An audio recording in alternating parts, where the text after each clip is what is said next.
Welcome back to Rocky Best Vocals. Jim here. I'm a professional singer for over 30 years and professional vocal coach for over 20 years. I have a lot of experience working with my own voice and working with students' voices, trying to understand what makes things work differently to get different sounds. So today we're going to be talking about how to sing like Axl Rose. I'm going to be kind of exploring this with you, and the reason we do these try to sing like someone, we really understand like a lot more about the voice when we listen to somebody else's voice and we go, God, what are they doing to make that sound? So first what we're going to do is we're going to listen to some live stuff and some kind of speaking things where he's speaking in that kind of Axl distorted voice. Maybe we'd be better off. Ah, very important there, right? What is it like? He really is kind of making fun of his own voice there. He's holding back the air quite a lot, it sounds to me, like when he's doing that. And it's my own interpretation of what I think they're doing. I mean, you can let me know in the comments below if you say, oh, it sounds like he's doing something else, because that's great. Let's all learn together. So he's quite a far distance away from the microphone there. Listen. So he's got some good volume behind that. It's kind of tough to dial that in to get the right spot. I'm sure if you practice this over and over again a lot, you would have the muscle memory to know exactly where to place the sound when you just go to sing this. Anyway, let's move on.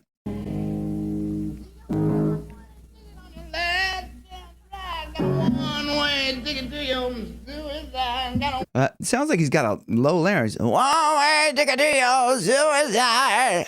That kind of helps. One-way ticket to your suicide. That's kind of sounds to me like that's what's happening. One-way ticket and there's no way. One-way ticket and there's no way. Similar anyway. Ticket and there's no way out alive. And all this crap. Uh-oh. Fuck.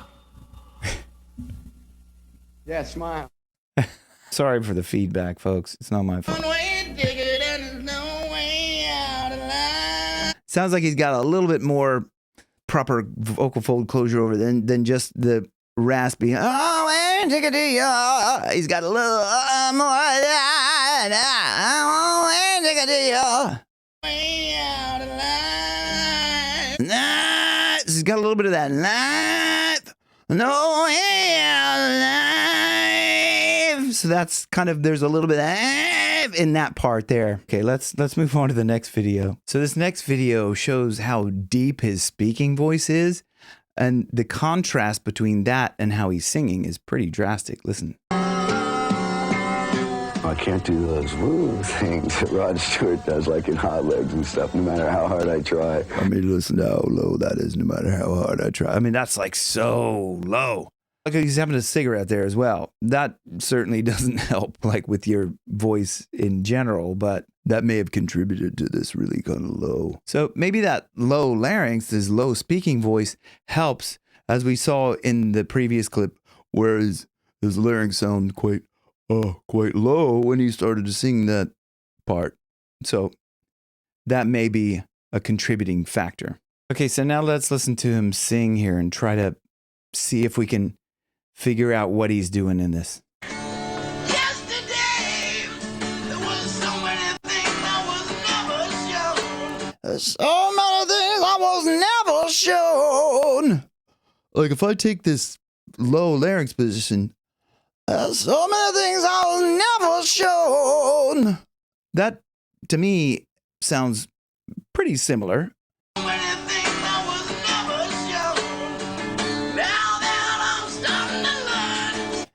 Now that I'm starting to learn. Kind of getting a little bit there. What I'm finding is this, keep that low larynx, but a little bit of bright constriction in there. And then close down for that little bit of rasp.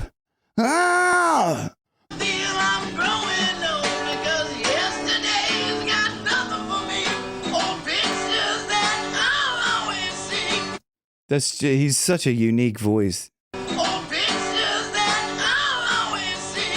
Pictures that I'll always see. Try to add that. There's that little bright buzz in there. Pictures that I'll always see. Takes some dialing in sometimes. So thanks for sticking with me so far. Let's move on to the next video. So this next video is live at the Ritz, going back to 1988, but I just wanted to hear his speaking voice in here, contrasted with the beginning of this. This is Welcome to the Jungle. Let's listen. About 5 or 6 years ago, I hitchhiked here and ended up stuck out in the middle of this place. In the middle of this place, you can hear him kind of, okay, he's not speaking in that relaxed, really, really deep voice. That happens a lot when you're performing live. I know myself, when I'm performing live, I'm speaking at a higher pitch than I would normally because there's a bit of excitement going on and everything like that. And you want to kind of address the crowd in a more kind of energetic fashion, right? But let's listen on and watch his posture as well, because that's very key. He has very good breath support. Climbed up out of the freeway. Climbed up out of the freeway. So it's like kind of, it's pretty clean. This little old black man comes up to me and my friend with our backpacks and about $10 between us. Okay, you're hearing the little $10 between us. There's a little bit of a nasally sound in there. He's not like this. Like, about $10 between us. About $10 between us. $10 between us. There's a little bit of that. Not a lot, but just about $10 between us. Kind of like that. Nah, not a lot. I'm probably overdoing it, but it's just interesting to note. And he goes, You know where you are? Just the contrast between those two. What can we do to try and mimic that? Yeah, you know where you are. It's a bit too thin, a bit too falsetto-y. You know where you are. You know where you are. You know where you are? There's a bit of a compression, a bit of a kind of a full voice sound almost to it, right? You know where you are. You know where you are. You know where you are. Okay, now we're going to see if we can apply this to Sweet Child of Mine, everything that we've learned so far. She's got a smile that it seems to me reminds me of childhood memories where everything was as fresh as the bright blue sky. So there's a light rasp in there. She's got a smile that seems to me reminds me of childhood memories where everything was as fresh as the bright blue sky. It's kind of what he's doing. This is it. So for me, I know making funny noises, but if I keep that low larynx, fresh as the bright blue sky. It's kind of as if I'm trying to hold back the air while compressing through a kind of tight opening. Fresh as the bright blue sky. You can practice this by kind of taking a deep breath. It lowers your larynx, opens up the back of the space. Kind of go from this, as fresh as the bright blue sky. You have to close down in the back. So if you take a yawn position, there's no distortion at all.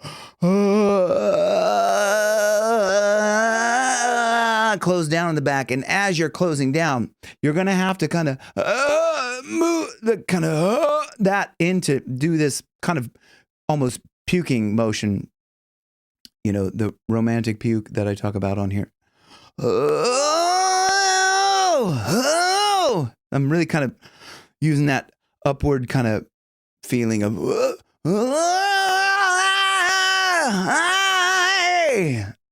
while keeping that constricted, so I'm not just blowing a bunch of air out or like closing down too much. Not closing down too much. As fresh as a bright blue sky. So that low larynx, a little bit of that buzz in there. And up above that, there's a little, like up above that, just kind of right in the back here is where I'm feeling that kind of closing down of those false folds. Oh, fresh as a bright blue sky. Oh. Anyway, you can play around with that and kind of feel where you feel that false fold. Let's move on. Now and then when I see her face. So it's interesting at the beginning of that, there was a quite distinct start of the note. So it's not just kind of this smooth, nondescript rasp. The beginning of it is quite a distinct note. Now and then when I see her face. And that brightness, you can hear that. Now and then when I see her face. So there is the key thing there is the brightness as well. We've got to include that in there. Now and then when I see her face. That's that starting off of that note. Now and then when I see her face. We can't lose that brightness because that's really key to his voice. It takes me away to that special place. It takes me away to that special place. And if I stay out too long, I'll probably break down and cry. And if I stay out too long, I'd probably break down and cry. So you can hear, he's kind of, it's weird. You can almost hear sometimes this low, that part of his voice kind of coming in on this part. I'd probably break down. I'd probably break down. So you can hear that kind of almost that. Probably break down and cry. Probably break down and cry.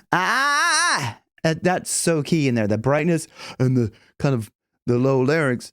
Probably break down and cry. And cry. And cry. Whoa, sweet child of mine. So he kind of eases into that a little bit at the beginning. Whoa, sweet child of mine. It's almost like you can hear that. You know when someone's singing in falsetto and there's that little kind of their chest voice kind of wants to creep in? That's kind of similar to what I'm hearing in that. But the beginning of that. Whoa, sweet child of mine.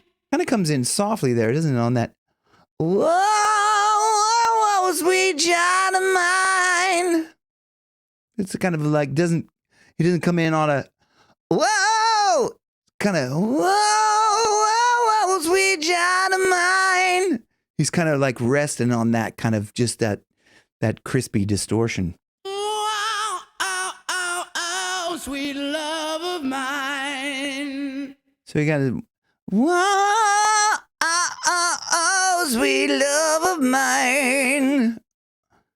Again, smooths into that. Whoa, then those are real staccato. Whoa, sweet love of mine. Let's move on. Oh, sweet love of mine. So I hear the beginning of that kind of quite sounds a lot more nasal. Sweet love of mine. So if you just try to, the key though, I think is to not force it up in that place because then you sounds a bit forced, right? It's kind of just like you're sighing.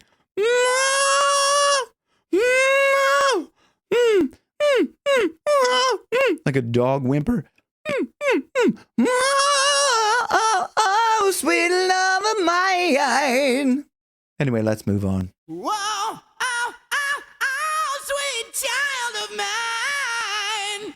So there's a lot of enunciation in there. Whoa, sweet child of mine. Isn't that sweet child of mine? Very enunciated, very open. Let's move on to the end there. Whoa, where do we go now? Where do we go? So bright, isn't it? Wow. Where do we go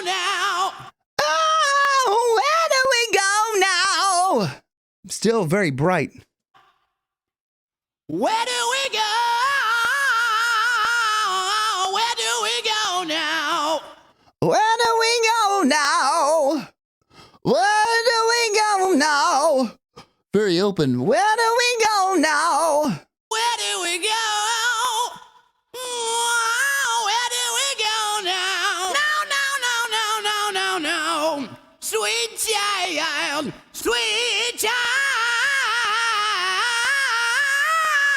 mine.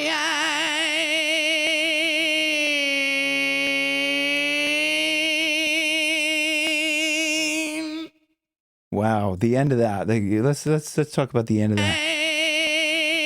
Wow. Sweet child of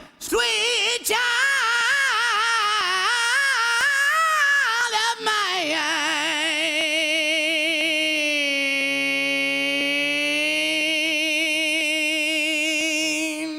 Here at the end there, you add a little bit more kind of that lower false fold distortion, kind of almost towards the arytenoid. Mine.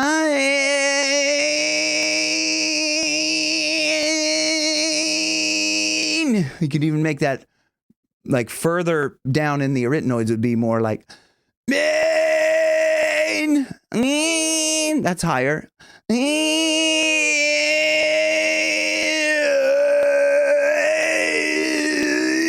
So that's how you can like maneuver that to get sort of different distortions. But anyway, I hope you've enjoyed that deep dive into Axl Rose. And let me know in the comments below if any of that stuff helped you. And you can also join me on Patreon or become a member of the channel if you want to dive deeper and work with me a little bit closer. So I'll see you on the next one. Thanks for watching Rock Your Best Vocals, where your best keeps getting better.